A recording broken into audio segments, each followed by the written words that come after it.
எட்டாமரி நேயர்களுக்கு வணக்கம். இன்றைக்கி நம்ம எதை பற்றி பார்க்க போகிறோம் அப்படின்னா, மாதுளம்பழம், பீட்ரூட் போன்ற சிவப்பு கலரில் உள்ள பழம் சாப்பிட்டா ரத்தம் நிறையா ஊறும், இரும்பு சத்து நல்லா கூடும் அப்படின்னு சொல்லிட்டு மக்கள் மத்தியில் ஒரு பெரிய நம்பிக்கை இருக்குது. இது உண்மையா பொய்யா என்னன்ட்டு பார்க்கலாம்.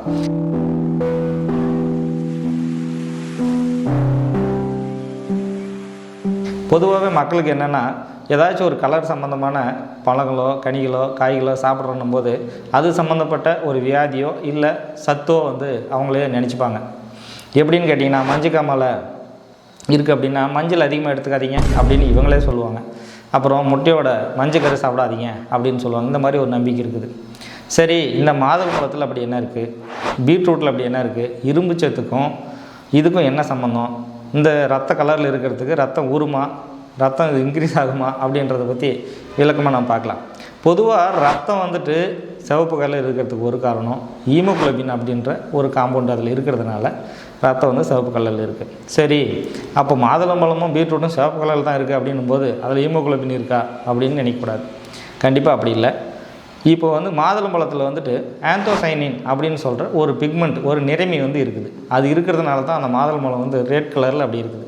இதை நம்ம சாப்பிட்டோம்னா நிறைய ரத்தம் ஊறும், இரும்பு சத்து நல்லா அதிகமாகிடும் அப்படின்னு நினைக்கக்கூடாது. அதே மாதிரி பீட்ரூட்டு, மெயினாக பீட்ரூட்டில் பீட்டாலின் அப்படின்னு சொல்கிற ஒரு பிக்மெண்டேஷன் நிறமி இருக்குது.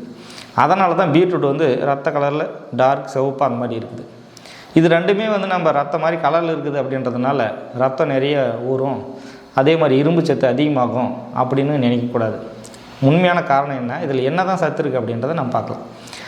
மாதுளம்பழத்தில் ஒரு 100 கிராம் மாதுளம்பழத்தில் 0.3 மில்லிகிராம் அளவு தான் இரும்பு சத்து, அதான் அயன் இருக்குது.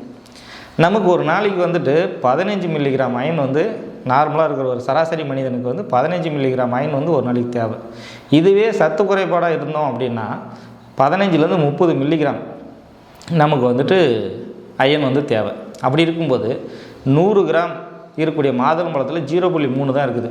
ஒரு 5 கிலோ ஒரு நாளைக்கு ஒரு 5 கிலோ மாதுளம்பழம் சாப்பிட்றீங்கன்னு வச்சுக்கோங்களேன். அப்போ தான் ஒரு 15 மில்லிகிராம் கிடைக்கும். ஒரு நாளைக்கு 5 கிலோ மாதுளம்பழம் சாப்பிட முடியுமா?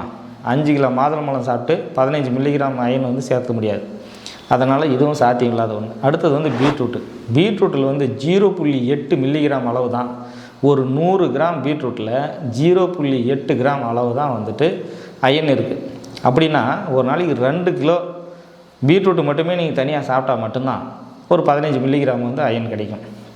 அதனால் அதே மாதிரி அயன் குறைபாடு, சத்து குறைபாடு, ரத்த சோகை, அனிமிக் இருக்குது அப்படின்னா இந்த 15 மில்லிகிராம் கூட இன்னும் 15 மில்லிகிராம், அதாவது 15 to 30 மில்லிகிராம் நமக்கு ஒரு நாளைக்கு தேவைப்படும். அப்படி இருக்கும்போது மாதுளம்பழம் கிலோ கணக்கில் சாப்பிட்டாலையும் சரி பண்ண முடியாது, பீட்ரூட்டு கிலோ கணக்கில் சாப்பிட்டாலையும் ஒரு நாளோட தேவையை பூர்த்தி பண்ண முடியாது. அப்படி இருக்கிறதுனால நீங்கள் ரத்த கலரில் இருக்குது அப்படின்றதுனால மாதுளம்பழத்தையோ பீட்ரூட்டையோ சாப்பிட்டா ஒன்றும் இரும்பு சத்தும் கூடாது, ரத்தமும் கூடாது. அதாவது இந்த பிளட்டில் இருக்கிற கலர், ரத்த கலரில் இருக்கிறதுக்கு பிளட்டு டார்க் ரெட்டாக இருக்கிறதுக்கு காரணம் ஹெச்பி, அதாவது ஹீமோகுளோபின் அப்படின்ற ஒரு காம்பவுண்ட் இருக்கிறதுனால அது அப்படி இருக்குது. பழங்கள் ஆந்தோசைனின், பீட்டாலின் அப்படின்ற பிக்மெண்ட் நிரம்பி இருக்கிறதுனால இது இந்த கலரில் இருக்குது. கலர் தான் அந்த மாதிரி இருக்குது வழியா, அதில் இரும்பு சத்துன்றது அவ்வளோவா இல்லை, ரொம்ப சொற்ப அளவில் தான் இருக்குது. அதனால் இதை சாப்பிட்டு நம்ம அதை ஈக்குவல் பண்ண முடியாது. நமக்கு இரும்பு சத்தும் அயனும் ஒரு நாளோட தேவையை பூர்த்தி பண்ணணும். அதிகமாக தேவை 15லேருந்து 30 மில்லிகிராம் நமக்கு தேவை அப்படின்னா அது சார்ந்த உணவு எடுத்துக்கணும். அப்படி என்ன உணவு எடுத்துக்கலாம் அப்படின்னா, அசைவம் சாப்பிட்றவங்களா இருந்தால் ஆட்டோட ஈரல் அதிகமாக எடுத்துக்காங்க. அதில் இரும்பு சத்து அயன் அதிகமாக இருக்கும். சைவம் சாப்பிட்றோம் அப்படின்னா கீரை வகைகள், நல்ல கீரைக்கட்டு 400 500 கிராம் இருக்கக்கூடிய ஒரு கீரையை என்ன கீரை எடுத்துட்டாலும் சரி, முருங்கைக்கீரை, இந்த மாதிரி எந்த விதமான கீரை எடுத்துட்டாலும் ஒரு 400 500 கிராம் நீங்கள் எடுத்துட்டிங்கனாவே அதுலேயே 15லேருந்து 30 கிராமுக்கு உங்களுக்கு அயன் கிடைக்கும். அது இல்லாத முளைக்கட்டிய தானியம், முளைக்கட்டிய பச்சை பயிறு, இந்த மாதிரியான உணவை நீங்கள் உணவில் அதிகமாக எடுத்துட்டிங்கன்னா ஆட்டோமேட்டிக்காக உங்களுக்கு அயனுடைய தேவையை பூர்த்தி பண்ணிடலாம். அதனால் கலராக இருக்கக்கூடிய மாதுளம்பழம், பீட்ரூட் சாப்பிட்றதுனால இரும்பு சத்தும் அதிகமாகிடும், ரத்த சோகை போயிடும், ரத்தம் அதிகமாக ஊறும் அப்படின்றது சுத்தமான ஒரு பொய். அது அந்த மாதிரி நினச்சிட்டு யாரும் அந்த மாதிரி பண்ண வேண்டாம். நீங்கள் இரும்பு சத்து தேவையான இந்த மாதிரியான உணவு எடுத்து நீங்கள் உங்கள் இதை தேவையை பூர்த்தி பண்ணிக்கோங்க. அதனால் கலர் ஒரே மாதிரி இருக்கிறதுன்றதுனால ரெண்டும் ஒரே அளவு சத்து கொடுக்கும் அப்படின்றது கண்டிப்பாக கிடையாது. இந்த மாதிரி வேறொரு பதிவில் உங்களை சந்திக்கிறேன். அதுவரை உங்களிடமிருந்து விடைபெறுவது டாக்டர் வடிவேல். நன்றி.